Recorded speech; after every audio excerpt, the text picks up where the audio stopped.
लालबागच्या राजासाठी यंदा गुजरातवरून खास मोठा चमचमणाऱ्या लाइटिंगचा तराफा आणला, पण त्या तराफ्यावर लालबागचा राजा मात्र चढायला तयार होईना। ज्या कोळी समाजानं लालबागच्या राजाची स्थापना केली, लालबागच्या राजाला निरोप देण्याचा, विसर्जनाचा मान हा याच कोळ्यांचा, पण त्यांना मंडळानं दूर सारलं। राजा कदाचित नाराज असेल, कारण ज्याला सुखकर्ता आणि दुःखहर्ता म्हणतो त्याला श्रीमंतांच्या इव्हेंट मॅनेजमेंट टीमला मंडळानं देऊन टाकलं। हा सूर काल सोशल मीडियावरती सगळीकडे आपल्याला दिसतोय।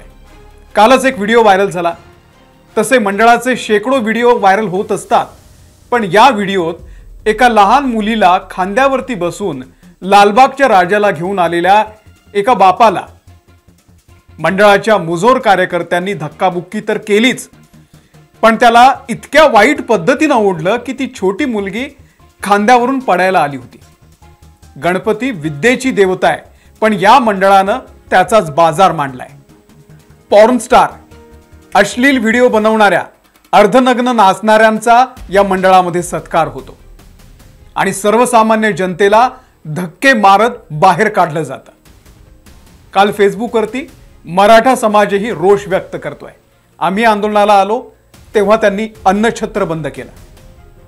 लालबागचा राजा नवसाला पावणार आहे, त्याला हे आवडलं नाही, म्हणून बाप्पा काल कदाचित तराफ्यावरती जायच ना। सोशल मीडियावरती कालपासून दिवसभर हीच चर्चा रंगलेली आहे। काल विसर्जन झालं, त्यानंतर थोडीशी थांबली, पण प्रश्न अनुत्तरित आहे। भर पावसात समुद्रात बाप्पाचा पाय वाळूत का रुतला? मंडळावर होणारे आरोप आणि गुजरातच्या तराफ्याची भानगड काय, सविस्तर बोललं पाहिजे। बोलूयात। नमस्कार, मी अमोल किनवळकर, आपण पाहत आहात महाराष्ट्र टाइम्स ऑनलाइन। मुंबईच्या लालबाग परिसरात लालबागच्या राजाची सुरुवात 1934 साली झाली। गिरणी कामगारांनी जुन्या पेरू चाळची बाजारपेठ बंद पडल्यावरती तिथल्या मच्छीमारांनी, विक्रेत्यांनी गणपतीच्या समोर बाजारपेठेसाठी कायमस्वरूपी जागा मिळावी असं साकडं घातलं, प्रार्थना केली, आणि ती प्रार्थना पूर्ण झाल्यावर नवसाला पावणारा गणपती म्हणून लालबागचा राजा प्रसिद्ध झाला। हा लालबागचा राजा इथल्या भूमिपुत्रांचा आहे, गिरणी कामगारांचा आहे, इथल्या कोळी समाजाचा आहे, इथल्या मराठी माणसाचा आहे, जे दिवसभर समुद्राचं तुफान आपल्या छातडावरती घेतात त्यांचा आहे। हा लालबागचा राजा कुठल्या व्यापाऱ्याचा नाहीये। 70 वर्ष जे लालबागच्या राजाचं विसर्जन करत होते, त्या कोळी बांधवांना काडीसारखं तुम्ही बाजूला केलं।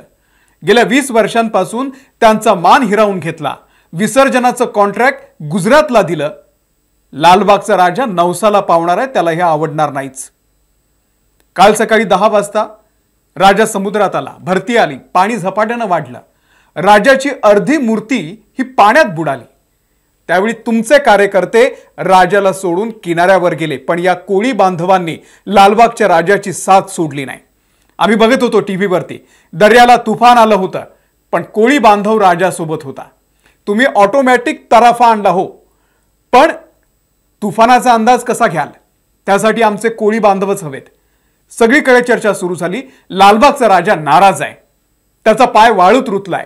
तोच पाय जो तुम्ही श्रीमंतांसाठी, तथाकथित सेलिब्रिटींसाठी, नेत्यांसाठी राखीव करून टाकला। एका पायावर लोटालोटी, दुसऱ्या पायावर फोटो सेशन, एक पाय श्रीमंताचा, दुसरा पाय गरीबाचा। काय मस्करी लावली आहे? लालबागचा राजा नवसाला पावतो, त्यामुळे तो नाराज होऊच शकतो। आमची श्रद्धा आहे लालबागच्या राजावर। तुम्ही बनवला हायड्रोलिक, ऑटोमॅटिक, गोल गोल फिरणारा, चकाकणारा तराफा।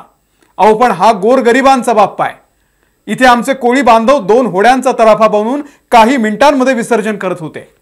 तुमच्या या गुजराती व्यापाऱ्यांच्या तराफ्यावरती आमचा गणपती चढायलाही नाराज होता। एकतर लालबागच्या राजाला तुम्ही वेळेवर चौपाटीवरती आणलं नाही, भरती ओहोटीचा अंदाज तुम्ही घेतला नाही, कोळी बांधवांना विचारलं नाही, तुम्हाला त्यांची गरजही वाटली नाही। सकाळी 7:30ला राजा चौपाटीवरती आला, तोपर्यंत ओहोटीची वेळ निघून गेली। भरती ओहोटीची वेळ पाळली गेली नाही, याला जबाबदार कोण आहे? दुसरं, राजाची मूर्ती ट्रॉलीमधून तराफ्यावरती आणता येत नव्हती, कारण त्याच वेळी समुद्रामध्ये उधाण आलं, उंचच उंच लाटा उसळल्या, राजा अर्धाच पाण्यामध्ये बुडाला। दिवसभर हीच परिस्थिती होती।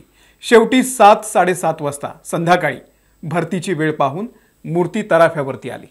33 तास लागले. 14 तास राजा पाण्यात होता. जबाबदार कोण? आणि तुम्ही आणलेल्या गुजराती तराफ्याचा फायदा काय झाला? लालबागचा राजा गुजराती व्यापाऱ्यांचा नाही, हे यापुढे लक्षात ठेवा. लालबागचा राजा नवसाला पावतो, त्यामुळे तर नाराज होऊच शकतो. आमची श्रद्धा आहे लालबागच्या राजावर. जगात सर्वात मोठं दान कोणतं? तर अन्नदान.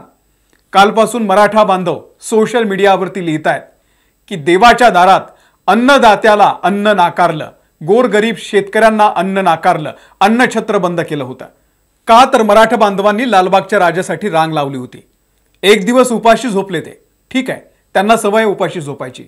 पण दुसऱ्या दिवशी अख्खी मुंबई खाईन एवढी रसद गणपतीनं मुंबईला पाठवली. देव सगळं बघतो. लालबागच्या राजाचे कार्यकर्ते सोशल मीडियावरती आहेत.